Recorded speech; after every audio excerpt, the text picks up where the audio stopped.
Hello guys, welcome back to our channel. ഞങ്ങളുടെ destination എത്തിയിരിക്കുകയാണ്. This is just hardly 2 hours from Bangalore. Welcome to വനമ ലേക്ക്.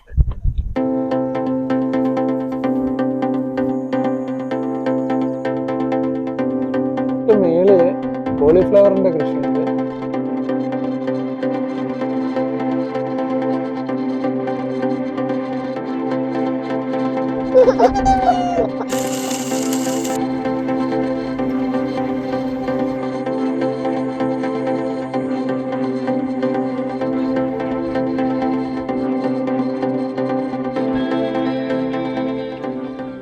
Start ചെയ്യാണ് വനമ ലേക്കിലേക്കാണ് പോകുന്നത്. തമിഴ്നാട്ടിലെ കൃഷ്ണഗിരിയിലുള്ള ഒരു ലേക്കാണിത്. തമിഴ്നാട് കർണാടക ബോർഡറിലാണ് വരുന്നത്. ഇപ്പോൾ സമയം 10:25 ആയിട്ടുണ്ട്.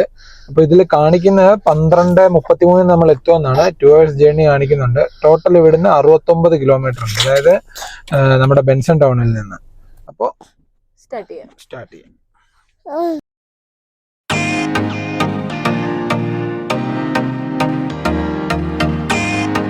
നമ്മൾ ട്രിപ്പ് സ്റ്റാർട്ട് ചെയ്തിട്ട് ഹാഫ് ആൻ അവർ ആയി. ഒസൂർ അറ്റിബിൾ റൂട്ടിലാണ് പോയിക്കൊണ്ടിരിക്കുന്നത്. തമിഴ്നാട് സ്റ്റേറ്റിലെ കൃഷ്ണഗിരി ഡിസ്ട്രിക്റ്റിലാണ് നമ്മുടെ ഡെസ്റ്റിനേഷൻ. നമ്മൾ ട്രാവൽ ചെയ്യാൻ ഓപ്റ്റ് ചെയ്തിരിക്കുന്നത് സൺഡേ ആണ്. എന്താണെന്ന് വെച്ചാൽ Sunday traffic Bangalore compared to other days വളരെ കുറവാണ്. ഡ്രൈവ് ചെയ്യാൻ നമുക്ക് നല്ല സൗകര്യമാണ് സൺഡേ. ഇന്നും ട്രാഫിക് ഉണ്ട്, എന്നാലും മറ്റ് ദിവസങ്ങളിലെ വെച്ച് നോക്കുമ്പോൾ വളരെ കുറവാണ്. നമ്മൾ നാട്ടിൽ പോകുന്ന അതേ റൂട്ട് തന്നെയാണിത്. ബാക്കി പോകുന്ന വഴിയിൽ കാണാം.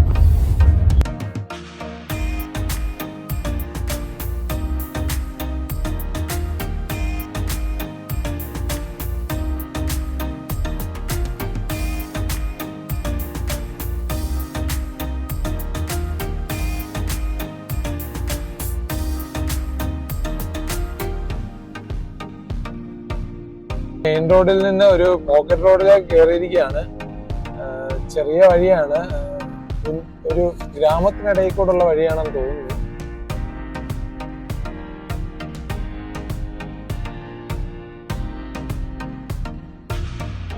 വന്ന വഴിക്ക് ഇവിടെ ഒരു പൂത്തോട്ടം കണ്ടുകൊണ്ട് ഇറങ്ങിയതാണ്. സാവന്തിപ്പൂ എന്നാണ് ഇവിടെ നിന്ന് ചേച്ചി നമ്മളോട് പറഞ്ഞത്. നമ്മുടെ നാട്ടിലെ ജമന്തിയാണെന്ന് തോന്നുന്നത്. നമ്മുടെ നാട്ടിലെ ജമന്തിയാണ്. ഒത്തിരി പൂവുണ്ട്, നല്ല രസമുണ്ട് ഈ പൂപ്പാടം കാണാന്. ഇവിടെ ഒരു പ്രത്യേകത എന്താ തോന്നുന്നത് അറിയാമോ?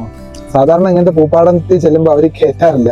ഇവിടെ 2 ചേച്ചിമാരുണ്ടായിരുന്നു. അവർ രണ്ടുപേരും നമ്മൾ വന്നപ്പോൾ തന്നെ കയറിക്കോളാൻ പറഞ്ഞു, ഫോട്ടോ എടുത്തോളാൻ പറഞ്ഞു. പിന്നെ നമുക്ക് കുറച്ച് പൂ പറിച്ച് തന്നു, നിങ്ങൾ പിടിച്ചോന്ന് പറഞ്ഞ്. അങ്ങനെ ഇവിടെ കയറിയത് എന്തായാലും നല്ലൊരു എക്സ്പീരിയൻസ് ആയി പോകുന്ന വഴിക്ക് തന്നെ.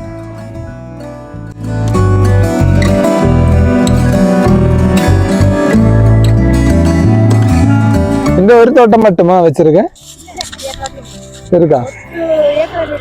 10 ஏக்கரா? எல்லாம் வேற வேற பூவு, கலர் கலரா. இங்க வந்து கலெக்ட் பண்ணிட்டு போவோமா பூவு? செம்ப வந்து எடுத்துட்டு போவோம் டெய்லி.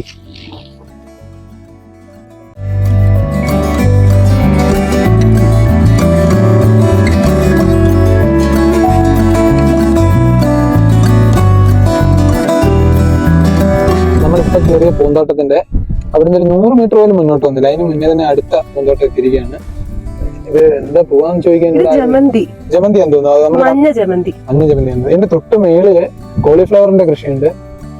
അങ്ങ് ദൂരെ അവിടെ ഓറഞ്ച് കാണാം, ഓറഞ്ച് ജമന്തി. ഇത് കുറെ ദൂരം ഉണ്ട്. മഞ്ഞ അങ്ങ് ദൂരെ അങ്ങ് അവിടെ എല്ലാം മഞ്ഞപ്പൂ കാണാം.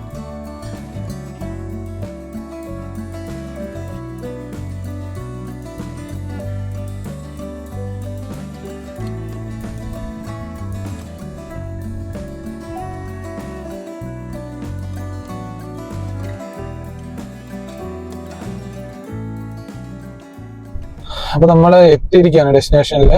അത് മെയിൻ റോഡിൽ നിന്ന് നമ്മൾ വലത്തേക്ക് ഇറങ്ങണം. ഇവിടെ ഒരു കട്ടിങ് ഉണ്ട്, ഈ കട്ടിങ് വഴി ഇറങ്ങണം. അത് ഇച്ചിരി ടാറല്ല, മഡ് റോഡാണ്. ഇതുവരെ റോഡ് നല്ലതായിരുന്നു. ഇതിപ്പോ നമ്മൾ ഈ മഡ് റോഡ് വഴി താഴേക്ക് ഇറങ്ങണം. ഇവിടെ ഇത്തിരി ഓഫ് റോഡ് ടൈപ്പ് റോഡാണ്. കാര്യം ഇത് ടാർ ചെയ്തിട്ടില്ല, പാറയുടെ മണ്ടക്കുള്ള നാട്ടുവഴിയാണ്.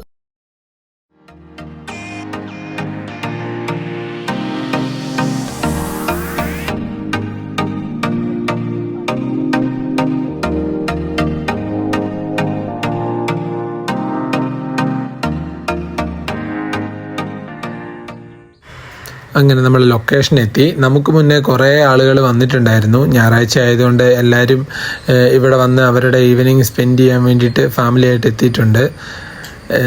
ചെന്ന സമയത്ത് കുറച്ച് സണ്ണി ആയിരുന്നു, പക്ഷേ ഈവനിങ് ആയപ്പോഴത്തേക്കും പതിയെ വെയിലൊക്കെ താന്ന് നല്ല ക്ലൈമറ്റായി. നമ്മളും അവനെ പുറത്തിറക്കി സ്ട്രോളറിൽ വെച്ച് അവന് ഫുഡൊക്കെ കൊടുത്തു. ഇനി ഇവിടുത്തെ കുറച്ച് കാഴ്ചകൾ നമുക്ക് കാണാം.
അപ്പൊ നമ്മളൊരു 3 o'clock ആയപ്പോ റീച്ച് ആയെന്ന് തോന്നുന്നു അല്ലേ?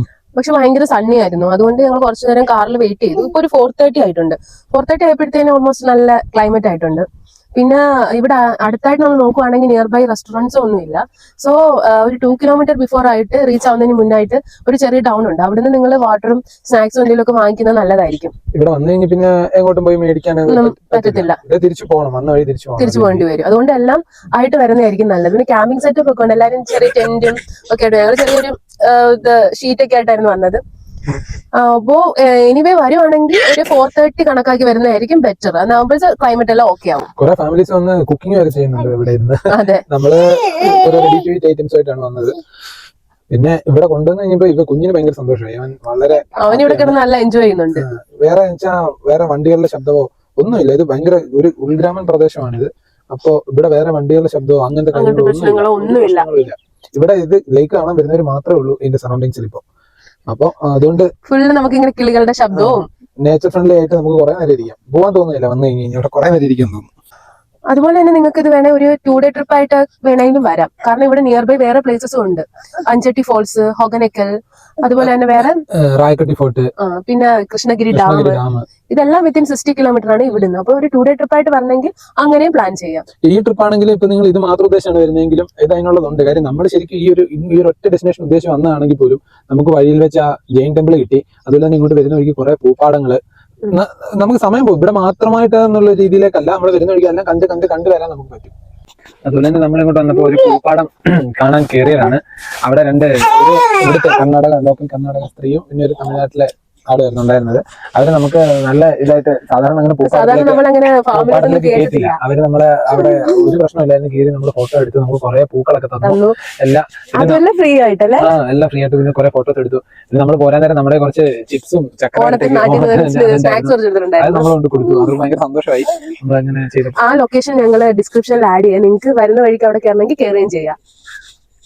പിന്നെ അതിനടുത്തായിട്ട് തന്നെ നിയർ ബൈ ഒരു 100 meter വന്നില്ലല്ലേ? അതെ, അവിടെ തന്നെ അതൊരു പൂപ്പാടങ്ങളുടെ ഏരിയ ആണ്. അവിടെ നിന്ന് ഒരു 100 meter പോലും മുന്നോട്ട് വന്നില്ല. അതിനിപ്പം തന്നെ മഞ്ഞ ജമന്തിയുടെ ഉണ്ടായിരുന്നു. പിന്നെ അവിടെ കോളിഫ്ലവർ അങ്ങനത്തെ സാധനങ്ങളെല്ലാം അവിടെ കൃഷി അങ്ങനത്തെ പാടങ്ങളാണ്. ഇങ്ങോട്ട് വരുന്ന വഴി മൊത്തം അങ്ങനെയുള്ള പ്ലേസസ്. അപ്പൊ നിങ്ങൾക്ക് കണ്ടു കഴിഞ്ഞാൽ ഇറങ്ങി ഫോട്ടോസ് ഒക്കെ എടുക്കണമെങ്കിൽ ഫോട്ടോസ് എടുക്കുകയൊക്കെ ചെയ്യും. മെയിൻ റോഡിൽ തിരിഞ്ഞ് 2 kilometer അങ്ങനത്തെ ഏരിയ ആണ്. ഇപ്പൊ എവിടെ ആണല്ലോ ബാക്കിയുള്ള സ്ഥലങ്ങളിൽ ആളുകൾ അങ്ങനെ വരില്ല. നമ്മൾ ഇറങ്ങിയ പർട്ടിക്കുലർ ഭൂപാടത്തിലെ ചേച്ചിമാര്. അതുകൊണ്ട് ഞാൻ പ്രത്യേകിച്ച് ആ ലൊക്കേഷൻ ഞാൻ ഡിസ്ക്രിപ്ഷനിൽ പിൻ ചെയ്യുന്നുണ്ട്. നിങ്ങൾക്ക് അപ്പൊ അവിടെ കയറി ഫോട്ടോസ് ഒക്കെ എടുക്കണമെങ്കിൽ എടുക്കുകയൊക്കെ ചെയ്യാം. അപ്പൊ ഞങ്ങൾ റീസെന്റ് ആയിട്ട് അവധിയിലേക്ക് പോയിട്ടുണ്ടായിരുന്നു. അതും ലെസ് ക്രൗഡഡ് ആയിട്ടുള്ള ഒരു പ്ലേസ് ആയിരുന്നു. ഹിഡൻ ജെം ഓഫ് ബാംഗ്ലൂർ തന്നെ നമുക്ക് പറയാം. അപ്പൊ ഞാനത് ഇവിടെ ആഡ് ചെയ്തിട്ടുണ്ട്, നിങ്ങൾക്ക് കാണേണ്ടവർക്ക് കയറി കാണാവുന്നതാണ്. ഞങ്ങൾ അതുപോലെ തന്നെ ഇങ്ങനെ കുഞ്ഞുള്ളത് കൊണ്ട് തന്നെ ലെസ് ക്രൗഡഡ് ആയിട്ടുള്ള പ്ലേസസ് ആണ് കൂടുതലായിട്ട് ഞങ്ങൾ ചൂസ് ചെയ്യുന്നത്. അപ്പോൾ ഞങ്ങൾ അതിന്റെ ഒരു സീരീസ് തന്നെ സ്റ്റാർട്ട് ചെയ്യുന്നത്. അത് പ്ലേലിസ്റ്റ് കയറി നിങ്ങൾക്ക് കയറി നോക്കാവുന്നതാണ്. Hidden series hidden gem of Bangalore എന്ന് പറഞ്ഞ് അതിൽ കയറി നിങ്ങൾക്ക് നോക്കാവുന്നതാണ്. അതുപോലെ തന്നെ നിങ്ങൾക്കും എന്തെങ്കിലും സജഷൻസ് ഉണ്ടെങ്കിൽ നിങ്ങൾക്ക് കമന്റ് ചെയ്യാവുന്നതാണ്. തീർച്ചയായും പോകും. ഇങ്ങനത്തെ ലെസ് ക്രൗഡഡ് പ്ലേസസ് ആണ് ഞങ്ങൾ കൂടുതലായിട്ട് നോക്കുന്നത്. So if you want more hidden getaways from Bangalore, please subscribe. Yes.